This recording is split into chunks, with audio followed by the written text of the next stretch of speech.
Jadi beberapa tahun yang lalu di sebuah pulau, para hunter terlihat berusaha menghalau para monster agar nggak sampai menginvasi kota. Awalnya pasukan hunter pertama kelihatan kerepotan banget, hingga tibalah bala bantuan dari para hunter berperingkat es yang lebih kuat, dan dengan cepat mampu mengalahkan para monster itu. 面白い攻撃開始 Tapi kini faktanya monster-monster baru malah mulai bermunculan dari sebuah gerbang yang disebut gate. Untungnya bersamaan dengan itu, para manusia juga mendapat kekuatan yang tiba-tiba aja muncul pada tubuh mereka. Dan merekalah yang disebut hunter tadi. Hari ini muncul sebuah gate berperingkat D. Semua hunter yang datang cukup antusias. Apalagi saat seorang bernama Sung Jinwo ini muncul. Dia dikenal sebagai senjata terlemah umat manusia. Julukan itu disematkan nggak lain karena Jinwo adalah seorang hunter berperingkat E, bahkan bisa lebih rendah dari itu. Di saat banyak orang yang cuek padanya, untungnya ada beberapa orang yang masih peduli. Salah satunya ya Nona Juhi ini. Dia adalah hunter dengan kekuatan penyembuh peringkat B. Di sini mereka sempat berbincang tentang kejadian yang ngebuat Jinwo sampai terluka seperti ini. Dan saat semua siap, mereka pun langsung masuk ke dungeon. Dan memang julukan itu benar adanya. Jinwo langsung terluka parah akibat serangan monster berperingkat rendah. Untungnya, Juhi selalu ada untuk siaga menolongnya. Dari serikat, hasil rapat dengan pemerintah masih aja sama. Mereka nggak mau terjadi dungeon break dan meminta hasil dari dalam dungeon dikirim secara rutin. Sebenarnya nggak ada yang salah dengan permintaan itu, karena faktanya batu sihir yang diperoleh setelah mengalahkan monster dihargai cukup tinggi oleh pemerintah. Barang-barang itu akan mereka olah untuk dijadikan senjata yang lebih kuat untuk mengalahkan monster. Tapi lebih dari itu yang pemerintah inginkan, yaitu sumber daya terbarukan yang lebih efisien dari apapun yang ada di bumi. Jelas itu bukan perkara remeh, mengingat nyawa para hunter adalah taruhannya. Dari dalam dungeon, raid tadi akhirnya bisa diakhiri dengan kemenangan. Juhi tahu betul gimana parahnya luka yang diterima Jinwo, dan menyarankan agar dia nggak nekat untuk lanjut jadi hunter. Keanehan muncul lagi, tatkala lorong baru ditemukan. Ini adalah dungeon 2 lapis yang langka. Karena raid hari ini hasilnya hanya sedikit untuk sebagian anggota, mereka pun memilih untuk lanjut menyusuri dungeon dengan cara voting suara, tanpa mempedulikan instruksi dari serikat. いけません For your information, untuk menentukan peringkat hunter, pemerintah udah memfasilitasi dengan pengecekan di sebuah instansi. Dan hal ini dimanfaatkan oleh banyak pihak untuk merekrut para hunter berperingkat tinggi agar mau bergabung dengan serikat mereka. Di dungeon tadi mereka belum pernah bertemu ruangan berpintu saat menghadapi bos seperti ini. Sampai akhirnya mereka semua masuk dan kejadian-kejadian gak masuk akal mulai terjadi.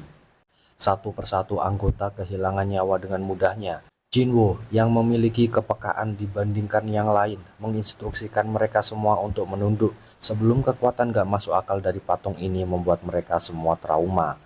何が起きてるんだ死ぬ死ぬ Korban jiwa makin berjatuhan. Jinwo menyadari sesuatu dari quest tadi yang berisi hormatilah sang dewa, pujilah sang dewa, dan taatlah pada sang dewa. Jinwo pun ingin membuktikan keyakinannya dengan melakukan perintah pertama. Untungnya itu berhasil dan meminta semua anggota untuk mengikuti dirinya. Tapi patung itu kemudian bergerak, menginjak siapapun di hadapannya yang gak taat pada peraturan di sana. Sambil terus berlari, Jinwo coba memahami perintah kedua yang berisi pujian untuk sang dewa. Dia melihat beberapa patung yang gak bersenjata dan membawa instrumen musik yang mungkin saja inilah yang dimaksud perintah kedua.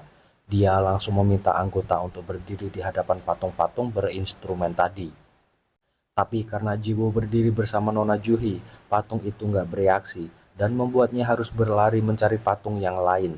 Tapi sialnya, patung dewa lebih cepat dari langkah kaki Jinwo yang mengakibatkan dia harus kehilangan sebelah kakinya. Meskipun pada akhirnya Jinwo bisa mendatangi patung terakhir dan membuat sang dewa kembali tenang. Juhi yang tahu Jinwo terluka berusaha untuk kembali menyembuhkannya hingga membuatnya kehabisan tenaga.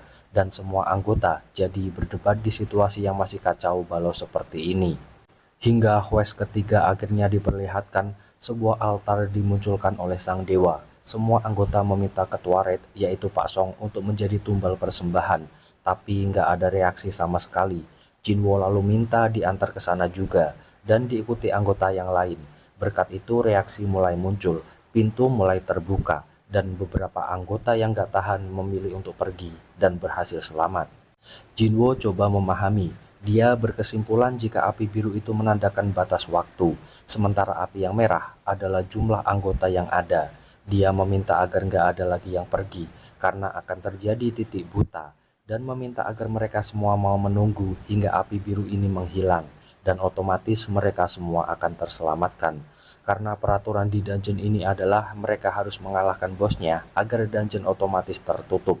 Tapi jika sampai waktu yang diberikan mereka gagal, maka monster yang ada di dungeon akan keluar ke dunia manusia.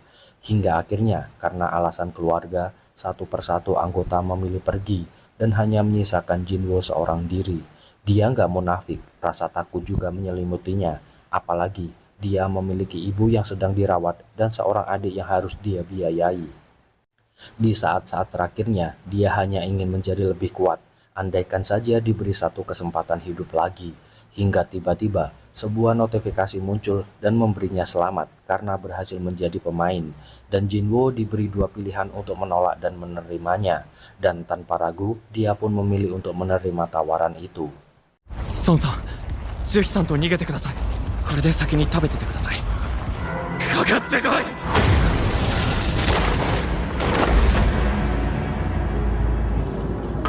死にたくない。 Dia pun terbangun di sebuah ruangan rumah sakit. Semua anggota tubuhnya masih utuh, dan dia pun didatangi dua anggota serikat Hunter. Mereka menjelaskan jika Jinwo nggak sadarkan diri selama 3 hari, dan menceritakan jika ketua Song baik-baik saja, dan Juhi masih trauma berat akan kejadian kemarin. Hingga kemungkinan besar mereka berdua akan pensiun sebagai Hunter. Serikat menyatakan hanya 6 orang yang berhasil selamat dari peristiwa kemarin. Dan saat tim mengevakuasi Jinwo, mereka nggak menemukan petunjuk tentang patung ataupun kuil seperti yang diceritakan. Mereka juga mencurigai jika mungkin saja Jinwo mengalami kebangkitan kedua. Itu adalah suatu peristiwa di mana seorang hunter memperoleh kekuatan baru setelah mengalami peristiwa yang nggak masuk akal. Tapi setelah dicek dengan pengukur level, tetap saja Jinwo berada di level terendah sebagai seorang hunter. EQ でも普通は70を超えるのに。 Tapi Jinwo kini punya layar notifikasi yang hanya dia sendiri yang bisa melihatnya. Bahkan adiknya yang bernama Jin Ah mengira jika peristiwa kemarinlah yang membuat kakaknya bertingkah aneh seperti ini. Jinwo sendiri masih belum paham dan familiar dengan semua notifikasi yang memberinya beberapa quest, dan memilih untuk lanjut istirahat. デイリークエスト強者を目指して。なんだよこれ。 Sementara dua orang serikat hunter tadi melaporkan kejadian barusan kepada atasannya agar kasus ini didaftarkan sebagai kasus khusus untuk ditinjau kembali lain hari. Lalu kita dikenalkan pada sosok Nonacha yang sedang diminta untuk jadi instruktur oleh salah satu petinggi serikat hunter.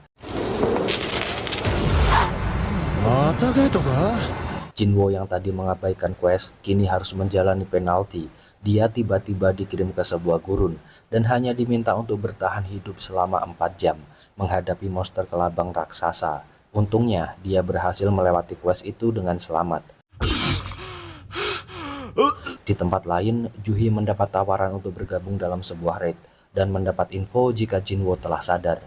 Dia pun memilih untuk menolak tawaran itu dan segera mengunjungi Jinwo. Jinwo yang sadar quest kemarin gak main-main kini milih buat menjalani quest itu dan mulai paham cara kerja dari setiap notifikasi. Gate baru terus-terusan muncul. Jinwo yang melihat ibunya belum sadarkan juga akibat suatu penyakit yang munculnya bersamaan dengan kemunculan gate itu pun berjanji untuk lebih kuat dari yang kemarin dan memilih untuk menerima misi sebuah gate instan. 鍵？装備は整えた。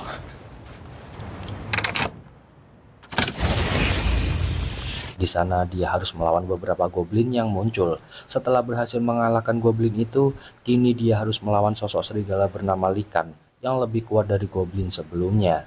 Kekuatannya bertambah drastis. Itu juga baru Jinwo sadari ketika dia melawan Likan itu dengan tangan kosong.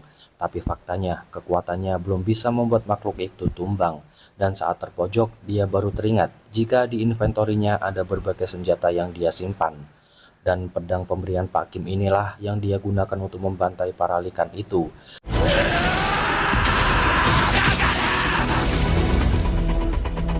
Setelahnya, dia mendapat notifikasi jika level dan statusnya kian bertambah kuat. Jinwo menyadari jika pertarungan langsung lebih cepat memberi dampak kenaikan levelnya. Dia juga belum bisa keluar sebelum mengalahkan bos dungeon yang berada jauh di dalam sana. Maka dari itu, Jinwo memutuskan untuk menaikkan level dengan melawan Likan yang ada.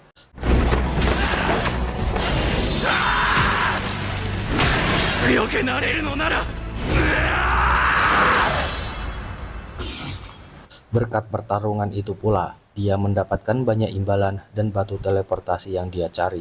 Tapi sebuah kebimbangan muncul di mana nggak ada yang menjamin kesempatan menjadi kuat dengan cara secepat ini akan muncul 2 kali. Dan kemungkinan dungeon ini akan menghilang tanpa bekas jika dia menggunakan batu teleportasi yang baru didapatnya.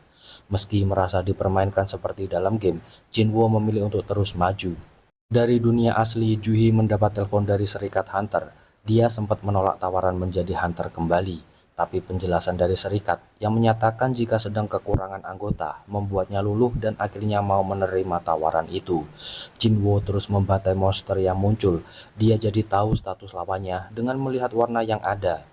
Warna terang menandakan jika mereka lebih lemah dari Jinwo. Begitu juga sebaliknya, warna gelap menandakan jika mereka lebih kuat dari Jinwo. Tapi seiring bertambah kuatnya Jinwo, maka kemungkinan besar monster yang berwarna gelap tadi akan berubah menjadi lebih terang. Meski belum yakin dengan levelnya saat ini, tapi melihat persenjataannya yang kian rusak dan kemungkinan levelnya yang gak akan naik lagi jika hanya bertarung di sini, Jinwo memutuskan untuk melawan sang bos dungeon. Benar saja, sesosok ular raksasa tiba-tiba aja muncul. Pedang yang ia bawa sama sekali gak berguna. Jinwo kesulitan melemahkan monster itu, tapi ketika teringat perkataan orang-orang yang selalu menganggap sebelah mata dirinya, dia kembali membulatkan tekad untuk menjadi lebih kuat dan disegani. Dan karena dia selama ini memfokuskan poin yang dia dapat pada kekuatan, Jinwo akhirnya memilih meremukkan sisik dan leher ular itu. Dengan tangan kosong dan voila, dia berhasil mengalahkannya.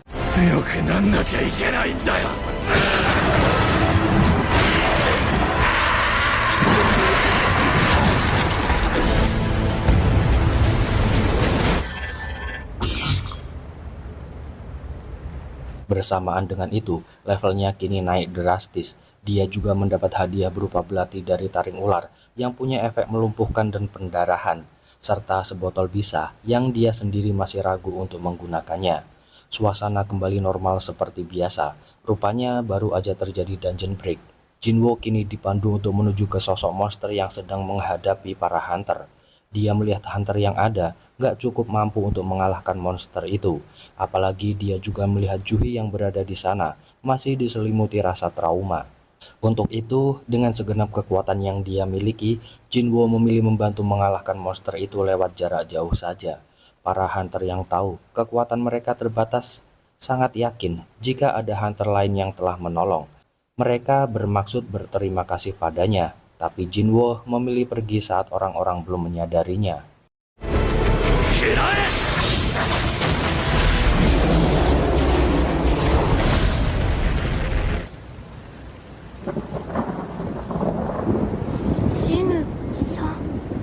Berkat latihan intens yang terus dijalani, tubuh Jinwo kini mulai atletis, yang tentunya membuat para pekerja di sana mulai tertarik padanya.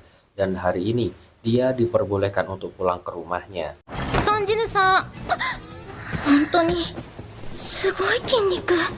Adik Jinwo juga merasa jika tubuh kakaknya mengalami perubahan yang cukup signifikan. Meskipun kelihatan gak guna, Jinwo tetap menunjukkan perhatiannya pada sang adik. Dia juga langsung membagikan poin yang didapat untuk memperkuat kekuatan, kecekatan, dan vitalitas. Gak berselang lama, dia mendapat panggilan dari pemilik apartemen yang disewanya dan berjanji akan segera melunasi semua. Seiring bertambahnya kekuatan, Jinwo yakin jika dia bisa dengan mudah mendapatkan uang dengan masuk ke gate berperingkat tinggi. Tapi dia sadar jika kekuatannya yang naik pesat itu kemungkinan besar juga menarik perhatian banyak orang, termasuk serikat Hunter. Lalu dia mendapat tawaran untuk raid hari ini. Dia bertemu dengan Huang, sang ketua kelompok. Huang menjelaskan jika di dungeon berperingkat C, mereka harus memenuhi syarat, yaitu beranggotakan 8 orang. Untuk itu, Jinwo dikontrak hanya sebagai pelengkap dan ditugaskan membawa barang saja. Tapi dia sedikit ragu saat tahu mereka memaksa pergi tanpa seorang healer pun. Di sini Jinwo berkenalan dengan Jinho, seorang hunter berperingkat D, yang sama-sama dipanggil sebagai pelengkap seperti dirinya. Jinho berjanji akan selalu melindungi Jinwo nantinya. Singkatnya, mereka segera masuk ke dungeon. Dungeon yang tanpa batu cahaya itu pun kembali mengingatkan Jinwo pada dungeon 2 lapis yang dulu. Lewat suara yang minim, Jinwo bisa merasakan kehadiran makhluk yang kian mendekat. Tepat seperti perkiraannya, monster yang muncul adalah segerombolan serangga. Melihat cara bertarung mereka, Jinwo menyadari jika kelompok ini udah lama terbentuk. Maka nggak heran jika chemistry mereka udah terjalin satu sama lain. Tapi melihat luka di setiap serangga yang mereka bunuh, mereka menyadari jika kemungkinan ada sosok monster lain di depan sana. Jinwo kemudian meminta Jinho untuk waspada. Di perjalanan, Jinwo terus-terusan memikirkan sekelompok party berpengalaman yang gak butuh healer ini terasa amat janggal baginya. Mereka pun terus berjalan hingga sampai di suatu tempat di mana banyak sekali kristal mana yang ditemukan. Tapi masalahnya untuk menambang semua mereka perlu mengalahkan bos dungeon terlebih dulu. Beralasan jika peralatan menambang tertinggal, Huang meminta Jinho dan Jinwo untuk menunggu di sini dan dengan sengaja meminta anak buahnya untuk memblokir akses jalan yang tersedia. ダンジョンボスその前にあれを始末しないと。申し訳ないですが、お二人でここを見張っててもらえませんか。 Dengan kejadian ini, Jinwo menyadari jika perkataan Pak Song dulu kini tengah menimpanya. Dan bos dungeon yang merasa terusik kini beranjak dari tempat tidur, disertai amarah yang menggebu. Jinwo udah menganalisa tempat yang bisa digunakan untuk kabur. Tapi sebelum itu, dia ingin menghabisi bos dungeon ini terlebih dulu. Di luar dungeon, kelompok tadi udah merencanakan sesuatu. Jika sampai mereka gagal menambang kristal mana, maka mereka akan mengambil zirah milik Jinho yang ditaksir puluhan juta harganya. Mau bagaimanapun, Huang sendiri merasa mustahil bisa mengalahkan bos dungeon tersebut. Sementara Jinho mengajak Jinwo untuk mencari jalan untuk kabur saja. Dia yakin kekuatan mereka nggak akan mampu melawan bos itu. Perkataan yang langsung menyadarkan Jinwo jika memang levelnya masih lemah. Tapi entah mengapa dia nggak takut sama sekali dan tetap maju untuk melawan bos itu.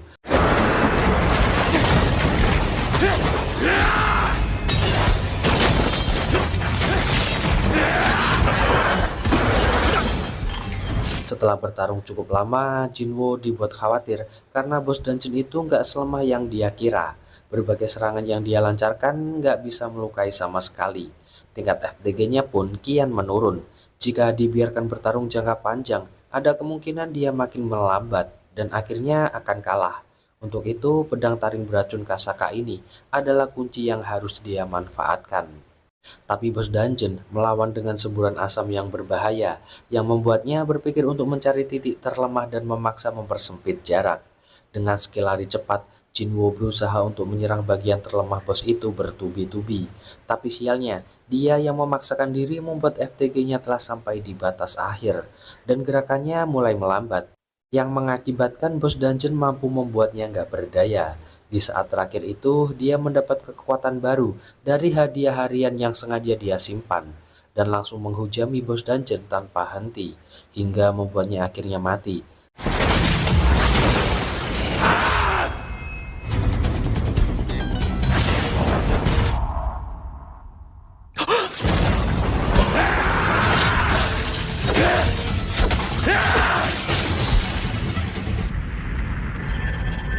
Jinho yang melihat cara bertarung Jinwo mulai yakin jika dia adalah pendaftar palsu yang sengaja menyembunyikan identitasnya.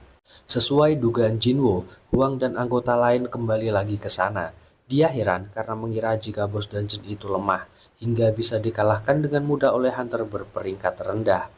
Mereka lalu menghampiri. Setelah mencari tahu, mereka juga akhirnya paham jika Jinho adalah putra dari ketua perusahaan konstruksi Yojin yang terkenal super kaya. Dia pun memberinya pilihan untuk membunuh Jinwo, lalu berjanji akan membagi hasilnya nanti.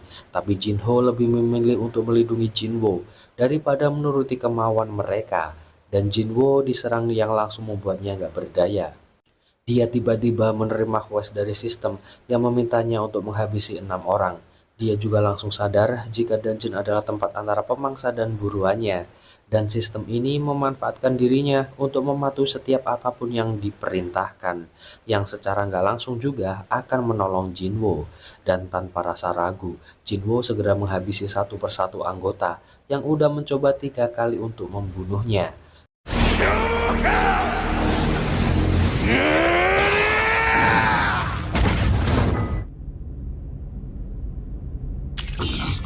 Bersamaan dengan runtuhnya dungeon, mereka segera keluar dari sana. Dan untungnya, Jinho bisa diajak kerjasama untuk menyembunyikan kejadian yang sebenarnya dan membuat penyidikan resmi dihentikan. 兄貴もお疲れ様でした。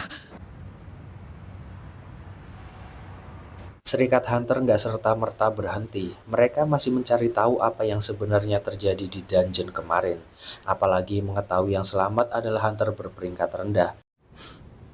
それは確かに引っかかる。 Jinwo segera pulang menemui adiknya dan membawakan oleh-oleh untuknya. Di tengah menikmati makanan itu, dia masih aja kepikiran dengan kejadian kemarin yang membuatnya harus menerima kenyataan bahwa dia sekarang juga nggak segan-segan menghabisi manusia. Jinwo mencoba menenangkan pikiran dengan menenggak miras sebanyak-banyaknya, tapi sistem di tubuhnya selalu saja menetralisir setiap zat berbahaya yang masuk, yang membuatnya nggak akan pernah bisa mabuk. Dia pun teringat jika ini adalah berkah yang belum sempat dia periksa sesaat setelah dia selamat dari dungeon berlapis dulu. Lalu telepon dari Jinho memaksanya untuk menemui dia di sebuah kafe. Jinho mengutarakan maksudnya, dia ingin membentuk unit penyerang dan berusaha merekrut Jinwo. Tapi dengan tegas Jinwo menolak. Gak mau menyerah, Jinho lanjut menjelaskan dan meminta agar Jinwo mau menemaninya untuk menyelesaikan setidaknya 19 raid lagi untuk menjadi seorang guild master. Ini dia lakukan sebenarnya untuk keberlangsungan perusahaan keluarga. Dia tahu di dalam dungeon banyak barang-barang yang bisa dijadikan uang dengan nilai yang fantastis. Dan dengan membentuk serikat hunter di bawah naungan perusahaannya, keuntungan yang diperoleh dari setiap raid akan memberikan dampak bagi perusahaan. Dia juga ingin merekrut hunter berperingkat S dari serikat lain. Tapi masalahnya, nggak ada hunter berperingkat S yang saat ini tersedia. Semua sudah bergabung dengan serikat masing-masing. Hal itulah yang membuat Jinho terpacu untuk jadi seorang master, apalagi kakaknya nggak bisa membangkitkan kekuatan yang besar. Dia mengajukan proposal senilai 30 triliun, nominal yang harusnya membuat Jinho tergoda, tapi Jinho kemudian memikirkan efek yang belum dia ketahui dari peningkatan levelnya, yang membuat dia menolak tawaran itu. Tapi Jinho punya kartu as yang membuat Jinho akhirnya memilih untuk berpikir sejenak.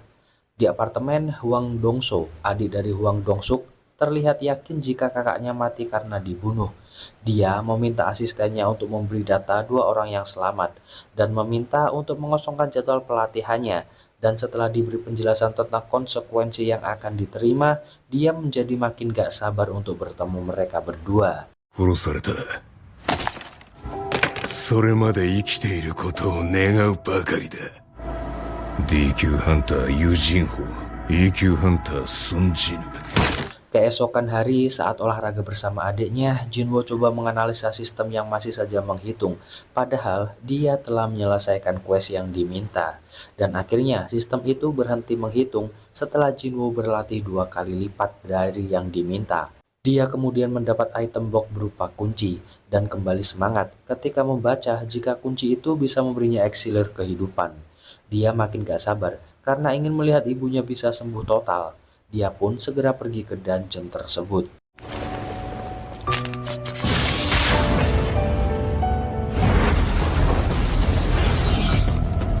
Dia langsung dicegat oleh Cerberus, sosok serigala berkepala 3 penjaga gerbang neraka. Jinwo dengan teknik kecepatan segera menyerang, tapi hanya goresan-goresan kecil yang didapatkan oleh Cerberus. Tapi ketika Jinwoo mengaktifkan skill pembunuh level 1-nya, Cerberus juga makin menggila, mengamuk, dan sejadi-jadinya. Dia membuat statusnya naik 2 kali lipat dan menghajar Jinwoo hingga nggak berdaya. Saat-saat genting itu, dia kembali terselamatkan oleh potion yang dia beli dan coba memanfaatkan racun Kasaka. Bersamaan dengan itu, efek mengamuk Cerberus juga telah habis. Sisa-sisa tenaga Jinwoo dia gunakan untuk terus-terusan menusukkan belatinya di titik terlemah Cerberus, hingga akhirnya Cerberus itu mati.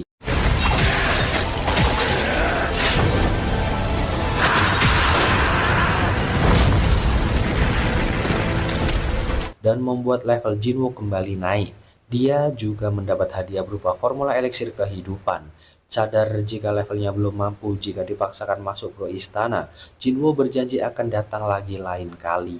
Dari rumah sakit, Jinwoo berjanji akan lebih kuat lagi agar ibunya bisa disembuhkan. Dia lantas menemui Jinho dan menerima tawaran darinya, tapi ada syarat yang dia minta, yaitu hanya dia dan Jinho yang akan pergi ke dungeon. Soal anggota yang harus berjumlah 8, dia akan meniru cara Hwang Dong-suk untuk mengontrak anggota. Setelah dijelaskan lebih detail oleh Jinwoo, Jinho pun akhirnya setuju dan berjanji akan menyiapkan semuanya.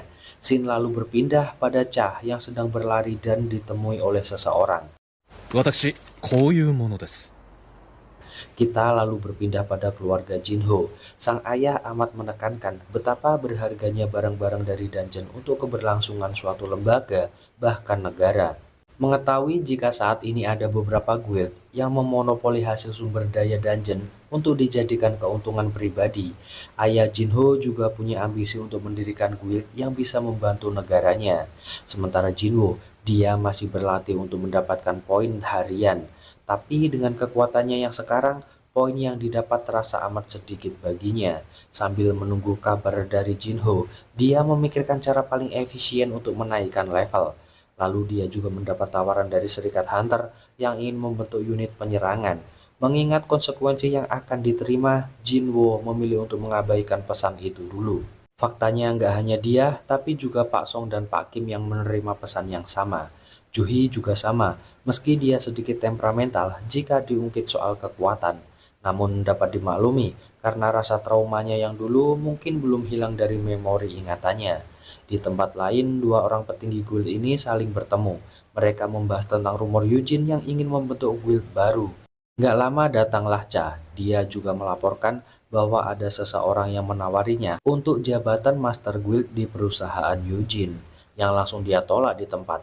Rupanya sedari tadi mereka membahas masa lalu, di mana saat pertama Gate muncul di Pulau Jeju. Dan untuk itu, saat ini mereka membentuk aliansi dan berjanji akan lebih kuat lagi untuk menaklukkan pulau itu. Jinwoo, meski hari ini libur, dia tetap bekerja. Rupanya dia memenuhi panggilan dari Serikat Hunter. Dan kebetulan sekali, hari ini semua anggota dungeon berlapis yang selamat bisa reuni. Meskipun mereka pasti merasa nggak enak karena telah mengorbankan Jiwo saat itu. ジヌさん、ジヌさん、なんですよね。ユヒさん、なんたる偶然の日のメンバーが揃うとは。 Tapi kejanggalan terjadi lagi tatkala mereka harus melakukan raid bersama beberapa narapidana. Serikat menjelaskan jika para tahanan itu adalah hunter yang terpaksa dipekerjakan karena mereka kekurangan orang. Tapi tenang, ada Kang Taisik, seorang hunter peringkat B yang ditugaskan mengawasi mereka semua. Jinwoo punya firasat buruk dan meminta Juhi untuk nggak ikut serta. Tapi karena Jinwoo sendiri tetap akan ikut raid, maka Juhi juga nggak mau menuruti permintaan Jinwoo. Sebelum berangkat, mereka menentukan pemimpin terlebih dulu. Pak Song meminta izin untuk kembali memimpin dan langsung mengucapkan permintaan maafnya pada Jinwoo atas kejadian yang dulu. Dan dengan segera, mereka segera masuk ke dungeon tersebut. お願いします。殺してください。 Begitu masuk ke dungeon, mereka langsung membantai monster goblin yang muncul. Pak Song yakin jika Jinwoo udah banyak berubah, nggak cuma dari fisik, tapi juga auranya kelihatan lebih santai. Mereka mutusin buat masuk lebih dalam. Saat dungeon terbagi 3 jalan, tim itu juga langsung dibagi menjadi 3. Pak Kim kelihatan gak enak hati dan berjanji akan meminta maaf pada Jinwo setelah raid ini selesai nanti. Sementara Kang yang bertanggung jawab mengawasi para narapidana, ternyata dia mendapat misi khusus untuk menghabisi mereka semua. Uang cash 3 miliar nyatanya mampu menggoyahkan imannya, dan saat dirasa waktunya tepat, dia langsung mengeksekusi mereka semua. Tapi Pak Kim dan Kang rupanya nggak sengaja melihat kejadian ini. Di jalan lain, Jinwo yang mendengar teriakan bergegas mencari sumber itu, dan saat ditemukan, dia melihat sudah banyak mayat bergelimpangan, dan Pak Kim memanfaatkan waktu yang sedikit ini untuk meminta maaf pada Jinwo. 兄ちゃん、すまなかった。 Tae-sik yang sedari tadi menunggu momen muncul dengan tiba-tiba dan mengancam Juhi. Untungnya Jinwo lebih cepat darinya. Tae-sik mengaku akan menghabisi mereka semua dan mengarang sebuah cerita. Tapi yang pasti Pak Song dan yang lain gak akan terima. Meski awalnya Jinwo yang akan menghadapi Tae-sik, tapi Pak Song yang belum tahu Jinwo yang sekarang meminta agar dia sajalah yang maju melawan. Mau bagaimanapun, Pak Song adalah hunter tipe penyihir yang pastinya akan kewalahan menghadapi hunter tipe assassin sekelas Tae-sik. Pak Song hampir saja menyerah, tapi untungnya Jinwo datang menyelamatkannya. Tae-sik jadi teringat bahwa Jinwo adalah pasien yang sempat dicurigai mengalami kebangkitan kedua. Tapi waktu itu nggak ada tanda-tanda yang mengarah ke sana. Dan jika melihat refleks serta kekuatannya, dia menduga jika memang Jinwo mengalami kebangkitan itu. Sebelum benar-benar bertarung, Jinwo menanyakan kenapa Tae-sik tega membunuh orang, tapi dengan cara menyiksanya dulu. Ini semua Tae-sik lakukan karena memang dia punya jiwa psikopat. Mereka pun melanjutkan dengan saling adu pedang dengan kecepatan tinggi.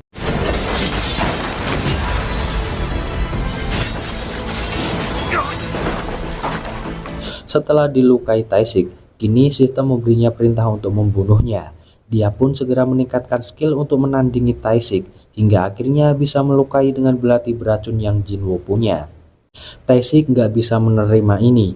Dia dengan skill kamuflase berhasil membuat Jinwo kewalahan dan melukai kaki kanannya. Tapi di sini semua baru dimulai. Jinwo mempertontonkan berbagai skill di luar nalar yang belum pernah Tae-sik lihat. Meski Tae-sik menggunakan teknik kamuflase, Jinwo dengan mudah menemukannya dan bisa melumpuhkan Tae-sik dalam sekejap.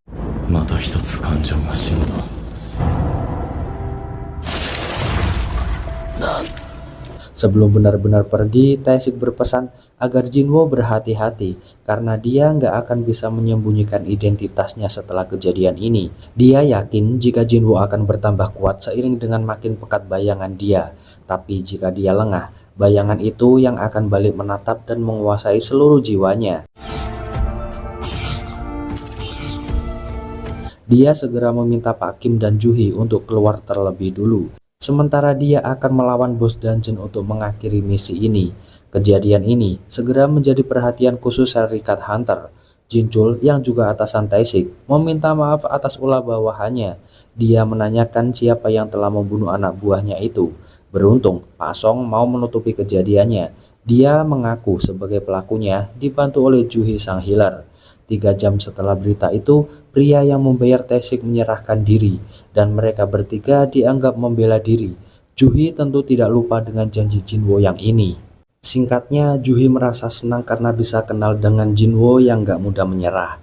Meski diambang kematian sekalipun, dia juga mengembalikan batu sihir yang dulu dijanjikan akan ditukar dengan makan bersama. Lalu dia pamit undur diri karena memutuskan untuk berhenti jadi hunter.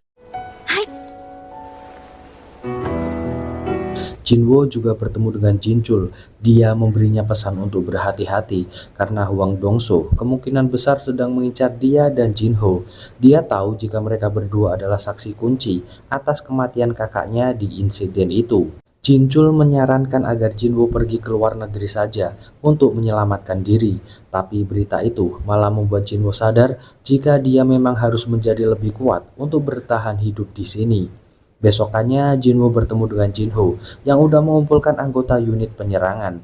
Dia sedikit kaget karena ini di luar ekspektasinya.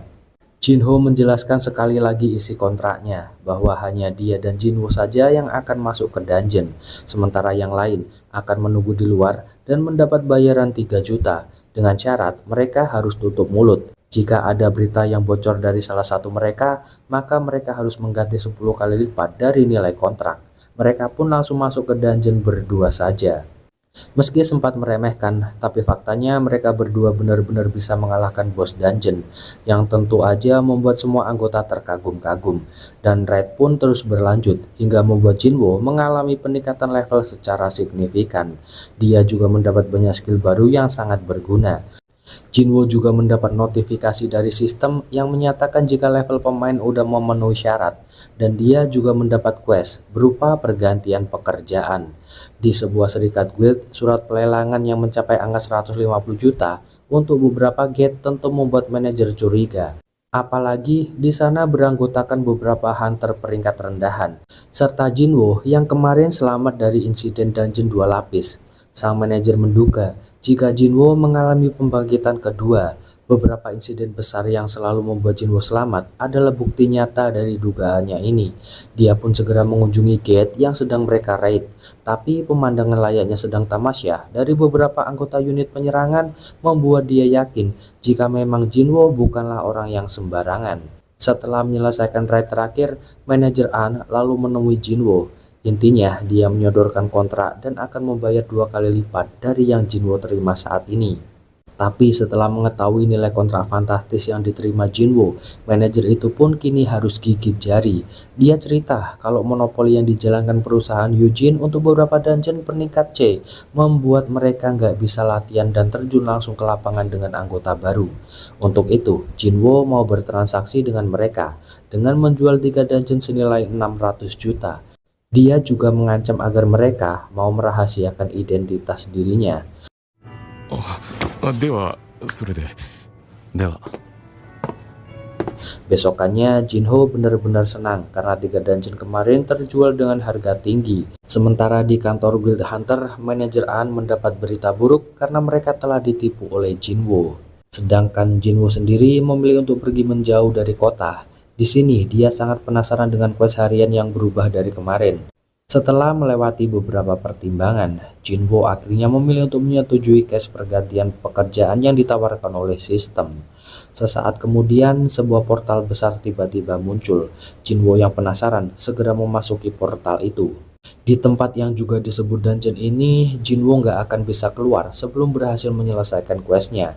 Selain itu, dia juga nggak bisa menggunakan potion.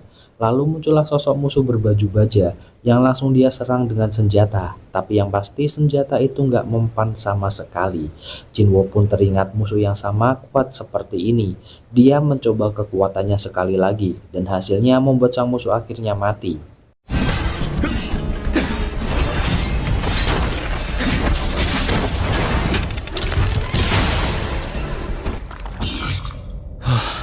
Tapi nggak berhenti sampai di sini. Musuh-musuh baru terus bermunculan dengan berbagai teknik yang cukup membuat Jinwo kerepotan. Apalagi status FDG-nya kian menumpuk. Bisa-bisa dia akan melambat seperti sebelumnya. Setelah pertarungan beberapa saat, Jinwo akhirnya bisa mengalahkan semua musuh itu. Dia juga memanfaatkan baju pelindung mereka untuk menjadi tameng tubuhnya. Dan karena status FDG-nya udah pulih, Jinwo memutuskan untuk masuk lebih dalam. Pintu ini adalah gerbang awal pertarungan tingkat tinggi. Jinwo bisa merasakan itu lewat hawa yang menyeruak tubuhnya. Dia pernah merasakan ini di dungeon 2 lapis kala itu. Dan kini di hadapannya, sosok bernama Igris dengan warna merah gelap tengah menanti. Pertarungan mereka berdua dimulai tanpa aba-aba. Igris dengan kekuatan besarnya sangat membuat Jinwo nggak berdaya. Meski kecepatan mereka sama, tapi daya hancur Igris sangat jauh di atas Jinwo. Jinwo sendiri mulai ragu apakah dia punya kesempatan untuk menang darinya. 騎士団長高潔のイグリット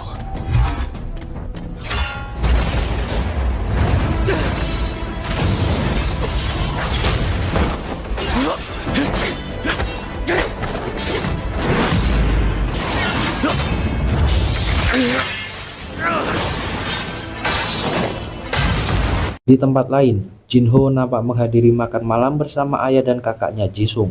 Di sini, kakaknya memberitahu meskipun dia ditolak oleh hunter rank S dari beberapa guild di sini, tapi masih ada beberapa hunter S dari luar negeri yang sedang bernegosiasi dengannya. Dia juga meminta Jinho untuk gak mengusik rencananya. Sedangkan Jong In, dia punya misi untuk mengumpulkan para hunter rank S untuk berangkat memantau Pulau Jeju, yang langsung disetujui dan didukung penuh oleh Pak Go, sang ketua asosiasi hunter.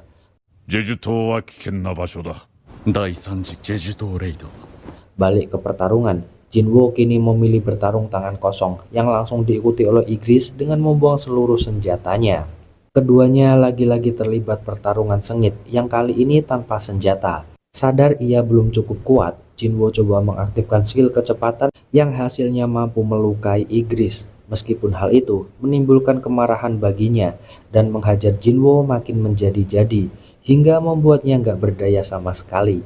Igris mengira jika ia harus segera mengakhiri ini, tapi nyatanya Jinwo masih bisa melawan dan malah mengeluarkan kekuatan yang teramat gila yang akhirnya membuatnya mampu mengalahkan Igris.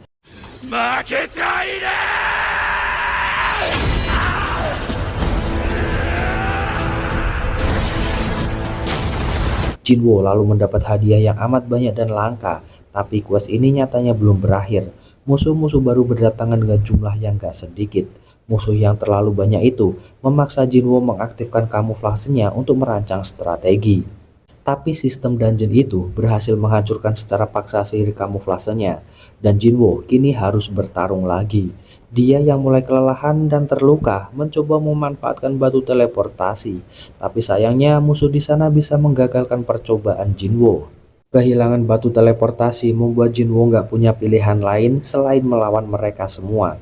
Energinya yang mulai habis membuatnya menjadi berhalusinasi tentang dirinya yang lemah dan kekalahan. Dia didatangi tubuh masa lalunya yang memberinya pesan jika memang hanya fisiknya saja yang berubah, sementara mentalnya masih sama seperti dulu. Jinwo yang kini jadi bulan-bulanan para musuh terselamatkan oleh sistem yang memberinya penalti. Dia kini dikirim ke gurun zona penalti. Di sini dia memulihkan tenaga dan melawan kelabang raksasa lagi.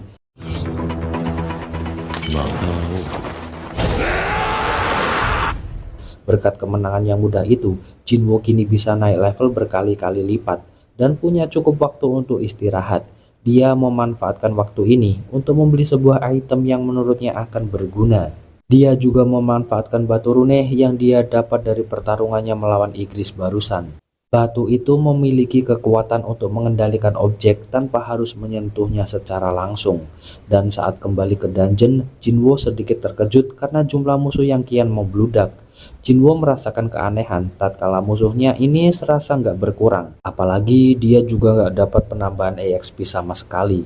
Lalu dia mencurigai penyihir yang sedari tadi nggak menyerang dan hanya terlihat merapalkan mantra, yang akhirnya membuatnya sadar jika penyihir itulah yang perlu dia kalahkan. Dan dengan kekuatan brutal yang dimiliki, Jinwo segera menghabisi penyihir-penyihir itu. Tapi saat penyihirnya tersisa 3, mereka malah bersatu dan berhasil membangkitkan golem. Jinwo tentu makin kerepotan, tapi beruntung tekadnya nggak pudar sama sekali. Dia makin semangat untuk menghabisi sisa penyihir itu sekaligus, dan dengan segera menghancurkan golem itu setelahnya.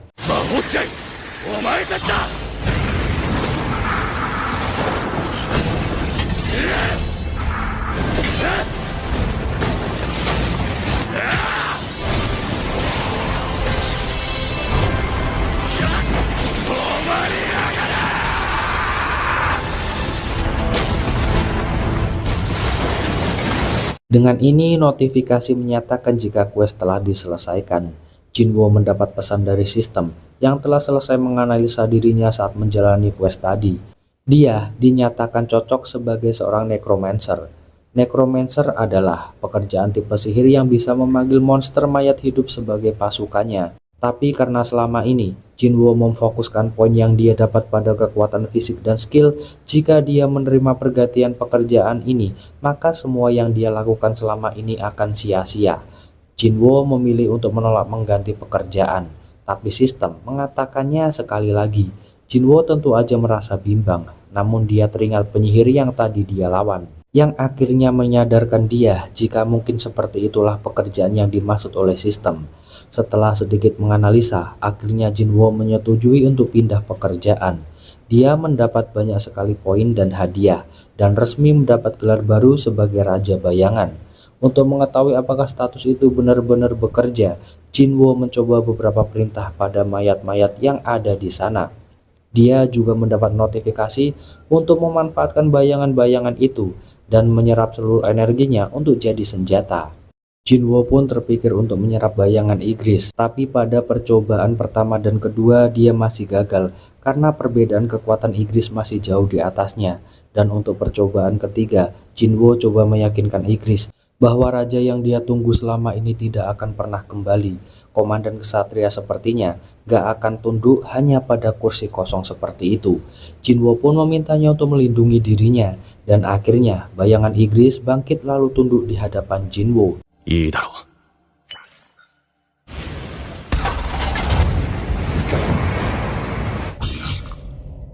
影の君主起きろ。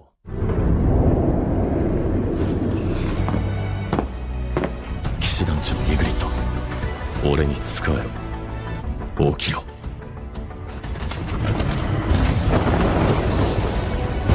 イグリッド、よろしく頼む。